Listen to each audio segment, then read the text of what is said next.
Guys देखिए यहाँ पर दिया हुआ है खाना बना लो। इसे तो आप आराम से ट्रांसलेट कर सकते हैं, लेकिन क्या आप इसे ट्रांसलेट कर सकते हैं? जैसे कि दिया हुआ है खाना बनवा लो, वैसे ही मत लिखो। आप इसे भी ट्रांसलेट कर सकते हैं, लेकिन मत लिखवाओ। क्या आप इसे ट्रांसलेट कर सकते हैं? वैसे ही लिखने के बाद, ये भी बहुत इजी है, आफ्टर का यूज करके हम इसे इंग्लिश में ट्रांसलेट कर लेंगे। लेकिन यहाँ दिया हुआ है लिखवाने के बाद, वैसे ही लिखने से पहले, और यहाँ दिया हुआ है लिखवाने से पहले। लिखना चाहिए और यहाँ दिया हुआ है लिखवाना चाहिए, लिखते वक्त, और यहाँ पर दिया हुआ है लिखवाते वक्त। सो गाइस आज की इस क्लास में हम लोग कुछ ऐसे ही सेंटेंसेस सीखने वाले हैं। देखकर आपको लगेगा कि ये तो पॉजिटिव है, हमने कई बार पढ़े हैं, हम इसे आराम से ट्रांसलेट कर सकते हैं। तो ये तो बिल्कुल सही है कि ये पॉजिटिव टेंसेस है। लेकिन गाइस आज मैं आपको पॉजिटिव को टेंस में नहीं बताने वाली हूँ।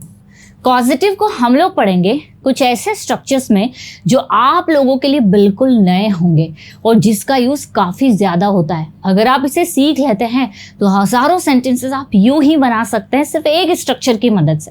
तो आज का वीडियो भी हमेशा की तरह बहुत ही इंपॉर्टेंट होने वाला है। स्ट्रक्चर्स में आपको नए नए बताऊंगी, डिफरेंस हम लोग देखेंगे कि ये सिंपल और इसमें क्या डिफरेंस है और कौन सा स्ट्रक्चर यूज़ करके आपको ऐसा सेंटेंसेस बनाने हैं। सो गाइस वीडियो का एंड तक आप लोग ज़रूर से बने रहिएगा। चलिए हम क्लास को स्टार्ट करते हैं। Let's begin. अब गाइस देखिए, सबसे पहले हम लोग बात कर लेते हैं। हमारा जो फर्स्ट स्ट्रक्चर दिया हुआ है V1 प्लस ऑब्जेक्ट, ये स्ट्रक्चर तो काफी इजी है, जिसमें हम किसी को काम करने के लिए बोलते हैं कि ऐसा कर लो या फिर कर लेना। जैसे वहां चले जाओ, लिख लो, बैठ जाओ, खड़े हो जाओ, खाना बना लो। ठीक है, तो जनरली हमें किसी को कुछ करने के लिए कहना है। हम ऐसे भी समझ सकते हैं, किसी को आप कह रहे हैं कि कर लो, तो हम डायरेक्ट वर्ब लगा देंगे। जैसे फिक्स द कार, मतलब कार ठीक कर दो। क्लीन द रूम, रूम को साफ कर दो। वॉश द क्लोथ्स, कपड़े धो दो। Repair the phone, phone repair कर दो। और पेंट द वॉल, वॉल को पेंट कर दो। तो ये तो हो गई बात जब हम कह रहे हैं कि कुछ कर दो।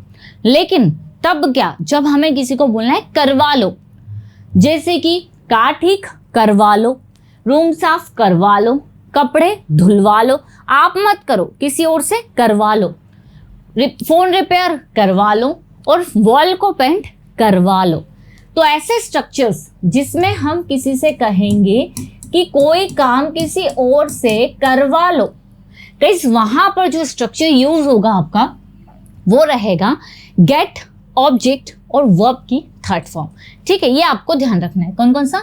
गेट है, ऑब्जेक्ट और वर्ब की थर्ड फॉर्म, जिसका मतलब क्या निकल रहा है? करवा लो। जैसे याद दिया है फिक्स द कार, कार ठीक कर लो, वैसे ही गेट द कार, ये देखिए ऑब्जेक्ट आ गया, ये गेट का यूज किया हमने। तो get the car fixed, verb की थर्ड फॉर्म सबसे लास्ट में। तो get the car fixed, car ठीक करवा लो।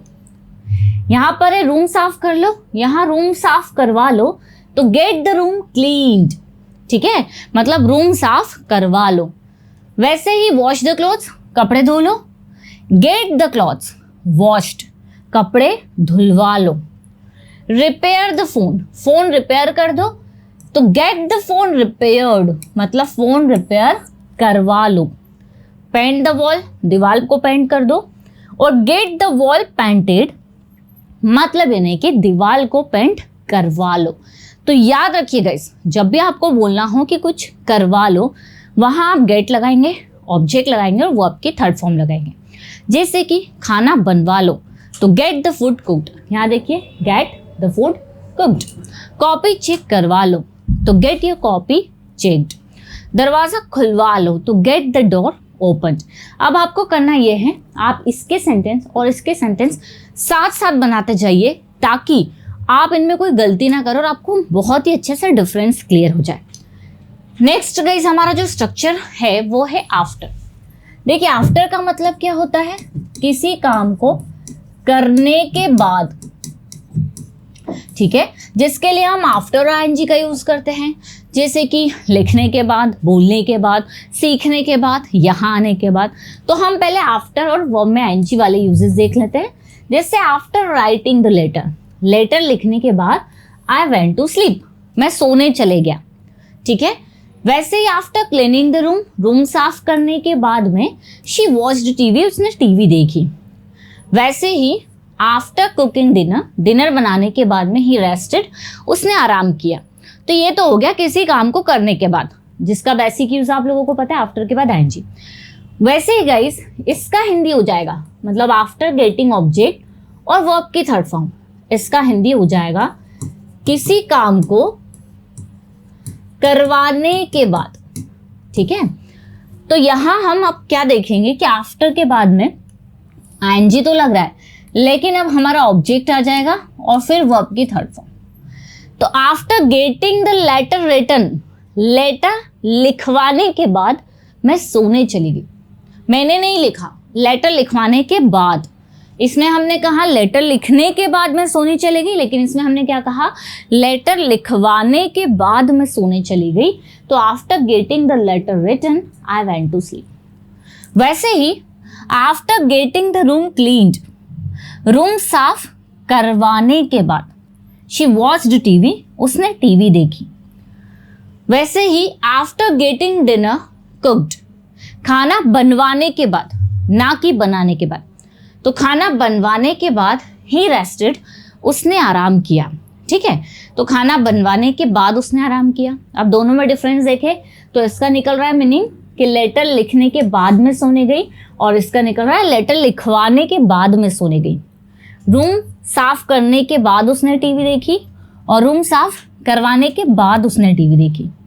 खाना बनाने के बाद उसने आराम किया, और इसमें है खाना बनवाने के बाद उसने आराम किया। ठीक है, तो आप गाइस दोनों के सेंटेंसेस बनाइए कुछ, ताकि आपकी प्रैक्टिस अच्छी हो।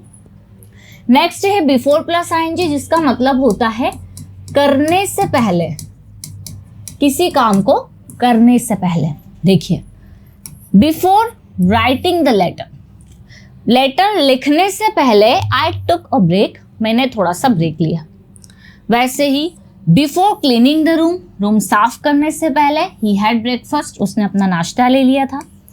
बिफोर कुकिंग लंच, लंच बनाने से पहले ही वेंट टू द मार्केट, वह मार्केट गया था।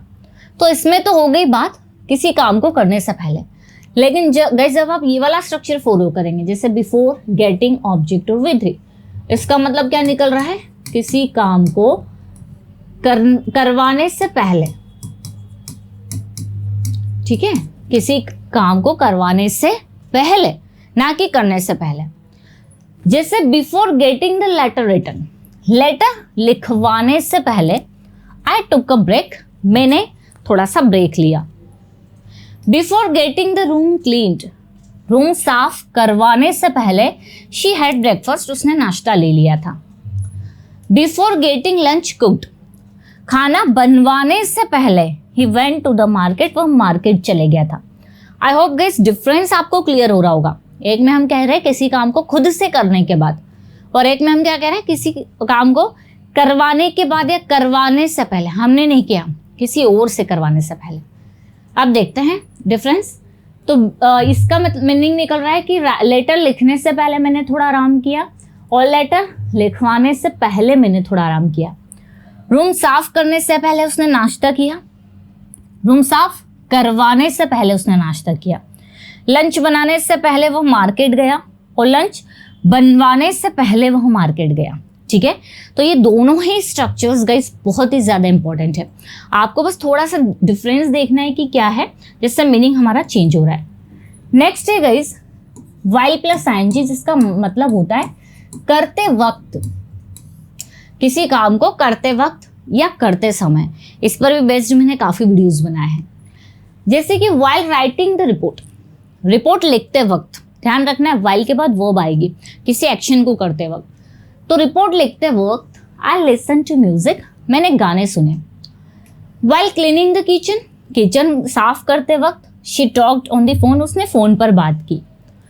While painting the wall, wall को पेंट करते वक्त दे प्लेड सॉन्ग्स, उन्होंने गाने चलाए, उन्होंने गाने बजाए। तो वाइल प्लस आईएनजी किसी काम को करते वक्त। लेकिन गाइज अगर आपको ऐसा स्ट्रक्चर दिख रहा है जिसमें while getting object of with, इसका मतलब क्या होगा, किसी काम को करवाते वक्त। ठीक है, जिसमें ये वाला स्ट्रक्चर हमारा आ जाएगा।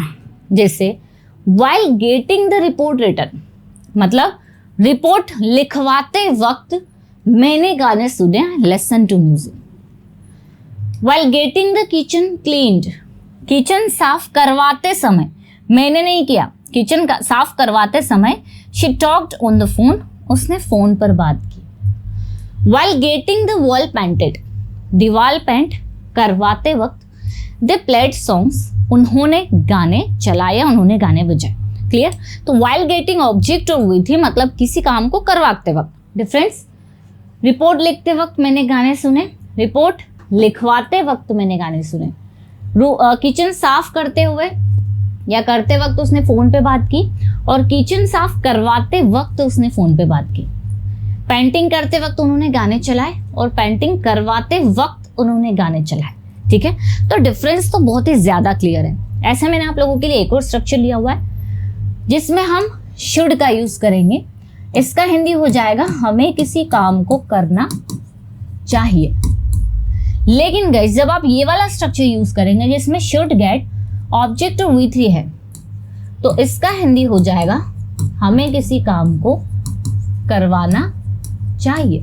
ठीक है, करना चाहिए, करवाना चाहिए। डिफरेंस क्लियर है? ये इजी है। जैसे he should repair his bike, उसे उसकी बाइक रिपेयर करनी चाहिए। She should write the letters, उसे लेटर्स लिखने चाहिए। They should paint the house, उन्हें घर पेंट करना चाहिए। I should fix the tape, मुझे टेप सही कर देना चाहिए, नल सही कर देना चाहिए। लेकिन इसमें हम क्या कहेंगे? करवा लेना चाहिए, हमें नहीं करना चाहिए, करवा लेना चाहिए। एग्जाम्पल सकते हैं, he should get his bike repaired, उसे उसकी बाइक रिपेयर करवा लेनी चाहिए। दे शुड या she should get the letter written, उससे लेटर लिखवा लेना चाहिए, उसे नहीं लिखना चाहिए, उसे लेटर लिखवा लेना चाहिए। They should get the house painted, उन्हें घर पेंट करवा लेना चाहिए। I should get the tape fixed, मुझे नल ठीक करवा लेना चाहिए। ठीक है, तो हम क्या कह रहे हैं? एक में करना चाहिए और एक में करवाना चाहिए, दोनों में गाइस बहुत ही डिफरेंस है, जिसके लिए हम कुछ अलग स्ट्रक्चर्स यूज कर रहे हैं। सो गाइस ये जो वीडियो है ना, ये स्पेशल इसलिए क्योंकि टेंस पर बेस्ड मैंने आपको एक भी स्ट्रक्चर नहीं बताया। यहाँ हम लोगों ने कॉजेटिव को V1 प्लस ऑब्जेक्ट में कैसे, मतलब इंपरेटिव सेंटेंस में कैसे यूज करना है, आफ्टर में कैसे यूज करना है, बिफोर में कैसे यूज करना है, शुड में कैसे यूज करना है, और वाइल में कैसे यूज करना है, ये बताया हुआ है। अब आप दोनों तरह के सेंटेंसेस को बना कर प्रैक्टिस करिए ताकि आपको डिफरेंस अच्छे से क्लियर हो। वीडियो गाइस अगर अच्छा लगा है लाइक जरूर करिएगा। आप अगर चाहते हैं कोई बुक आपको मिले बेसिक टू एडवांस, तो हमारी एप्लीकेशन है परसोना इंग्लिश विद खुशी, वहाँ से आप बुक ऑर्डर कर सकते हैं, सारा कंटेंट आपको मिलेगा।